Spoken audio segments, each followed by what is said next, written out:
বসন্ত উৎসব 2026 জজবা 24 বাংলাতে আমরা এই মুহূর্তে পেয়ে গেছি অভিনেত্রী মাধুরিমা চক্রবর্তী। মাধুরিমা, ইলেকট্রিফাইং পরিবেশ, সবাই রঙে একদম টইটুম্বুর, কি বলবে?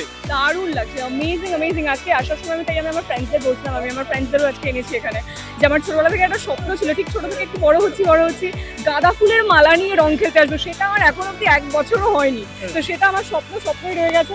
দেখা যাক পরের বছর হোক, বাট বাকি ডেকোরেশন অ্যামেজিং, সব চেনা মুখ দেখতে পাচ্ছি, ভীষণ ভালো লাগছে। সমুজিৎ আদক অ্যান্ড ফ্রেন্ডসদের আয়োজনে এই জমজমাট অনুষ্ঠানে বাকি যারা আসবে রং খেলবে তাদের জন্য কি বলবে? সবার জীবন যেন রঙে একদম ভরে যাক, কারোর জীবন একটুও ফাঁকা না থাকুক, ভীষণ কালারফুল সবাই থাকুক, মন থেকে আরম্ভ করে ওর মুখটা কিন্তু এখনো ফাঁকা আছে। একদম, আমি সবাই ঢুকেছি, বিপ্লব, সবাই ভীষণ ভালো থাকবেন আর সেফলি হোলিটা খেলুন, দোলটা খেলুন। আপনার আনন্দের কারণ যেন কারোর অন্যের দুঃখের কারণ না হয়ে যায়, এইটুকু শুধু মাথায় রাখবেন। একদম। এবং আমরা আছি জজবা 24 বাংলার সঙ্গে, হোলিতে আমরা আজকে আপনাদেরকে ভরে দেবো।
Okay, ladies and gentlemen.